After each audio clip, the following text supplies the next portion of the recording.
Әйгілі болгар көріпкелі Ванга 1984 жылы Нұрсұлтан Назарбаевты қабылдап, оны болашақта не күтіп тұрғанын дәл тапқан екен. Бірақ тек бір нәрсе ғана әлі күнге дейін орындалмады. Біз бүгінгі видеода осы жөнде кеңінен талқылайтын боламыз.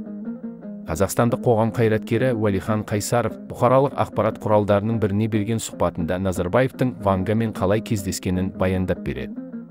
1984 жылы Қазақстан Компартиясы орталық комитетінің хатшысы Нұрсұлтан Назарбаев Болгарияға арнайы сапармен барады. Сапар кезінде Назарбаев атағы жер жарған көріпкел Ванганың қабылдауына кіріп, саяси мансабына қатысты болжам жасатқысы келеді.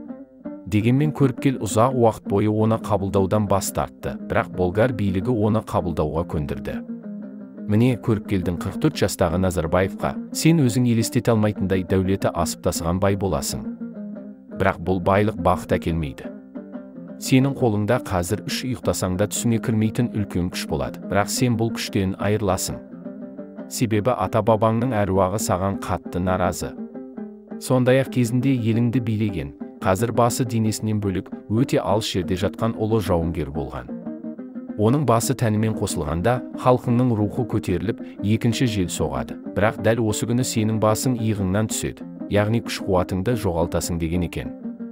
Ванганың бұл айтқанына Назарбаевтың не деп жауап бергені белгісіз.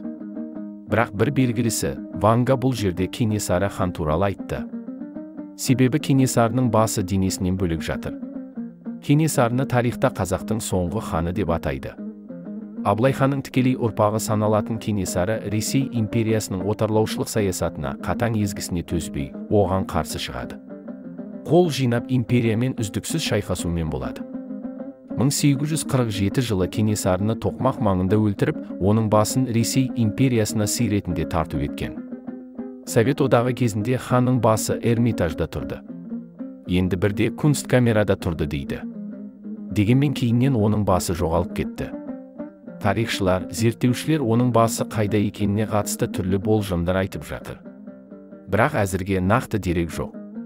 Жақында танымал тележүргізуші Жанат Бақыт жаратушы иемен тілдескенін айтып, Кенесарының басы қайда екенін мәлімдеді. Оның айтуынша Кенесарының басын тығуға алаш зиялысы Әлихан Бөкейхановтың қатысы болған. Кенесарының басы Еуропаның шығыс жағалауы Венецияда, Ақ үйдің астындағы қалада 9 құлып пен 7 кварталда жасырылған. Жаратушы Венецияның суын тартып жатыр. Бұл ақпаратты алдымен Италия қазақтары біледі. Сосын бүкіл ақпарат құралдары шулайды. Кенесарының басын Қазақстанға қайтаруды талап етеді. Бәрі қалпына келеді.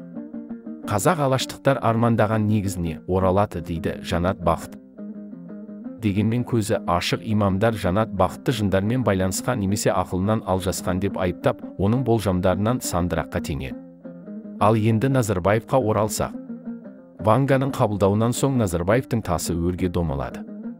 Ол сол жылы Қазақстанда министрлер кеңесінің төрағасы болады.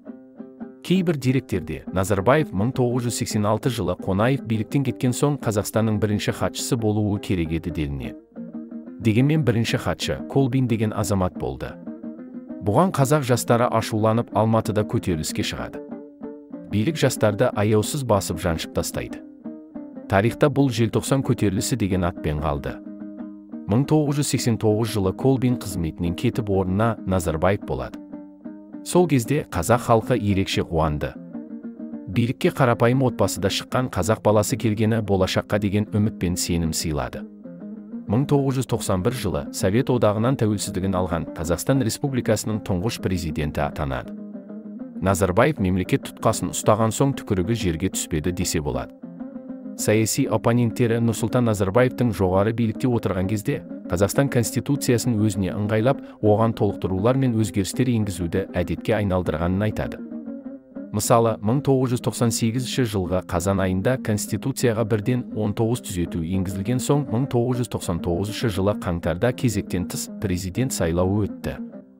2007 жылы мамырда Конституцияға енгізілген кезекті түзетулердің арқасында Нұрсұлтан Назарбаев президент сайлауына еш шектеусіз түсе беретін айрықша құқық иеленді.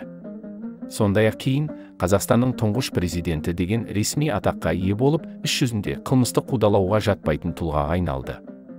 2013 жылы 15 маусым күні Қазақстанда билікте отырған елдің тұңғыш президенті Нұрсұлтан Назарбаевқа елбасы, орысша лидер нации деген ресми атақ беру заңмен бекітілді. Заң бойынша, елбасының бейнесін бүлдіру әрекеттерін жасағандарға айыппұл немесе 1 жылға дейін бас бостандығынан айыру, ал баспасөз құралдары арқылы жасалған нақ сол әрекеттер үшін 3 жылға дейін бас еркіндігінен айыру жазасы қарастырылған. Заңда Нұрсұлтан Назарбаев пен оның отбасына қол тигізбеу құқығы да атап жазылып, оны бұзғандарға 5 жылға дейін бас еркіндігінен айыру жазасы белгіленді. Осы уақытқа дейін Назарбаев 100-ден астам кітаптың авторы атанған. Қазақстанда Назарбаевтың кітаптарына арналған көрмелер, ғылыми практикалық жиындар, байқаулар мен тағы да басқа көптеген шаралар тұрақты өткізіліп тұрды. Сонымен бірге, тұңғыш президент Қазақстанның мемлекеттік әнұранына да өлең жолдарын жазған автор ретінде аталды. Қызы Дариға Назарбаева ән айтып, өнер жолында бақ сынап көрді. Әйелі Сара Назарбаева өзінің жобасы, өзін-өзі тану пәнін мектеп бағдарламасына енгізді. Кіші қызы Әлия Назарбаева фильмдер түсіріп, түрлі марапаттарға ие болды. Ортаншы қызы Динара Құлыбаева Қазақстандағы ең бай әйел атанды. Күйеу баласы Рахат Әлиев көптеген қылмыстар жасап, ақыры Қазақстаннан қашуға мәжбүр болды. Тимур Құлыбаев Қазақстандағы кәсіпкерлердің бастығы атанып, Forbes журналындағы миллиардерлердің тізіміне енді. Елбасының інісі Болат Назарбаев Алматы облысында сауық сайран құрып, бірнеше әйел алып, өте бай азамат ретінде облысқа танылды.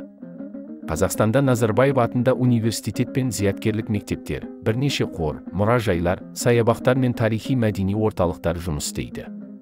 Қазақстан ғылым академиясы оны ғасыр ғұламасы деген атақпен марапаттаған. Назарбаев көше атаулары берілді. Тіпті Астана қаласында Нұрсұлтан деп өзгерткен кез болды. Осындай Ванганың болжамы дәл шығып, шексіз билік, мол байлыққа кенелген Назарбаев тек Қазақстанда емес, ТМД елдеріндегі ең ықпалды президент болды.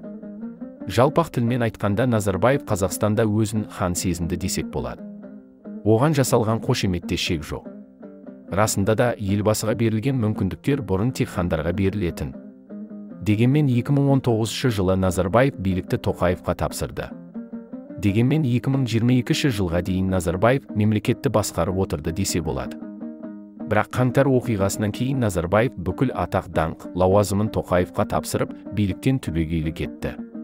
Нұрсұлтан қаласы қайтадан Астана деп өзгертілді.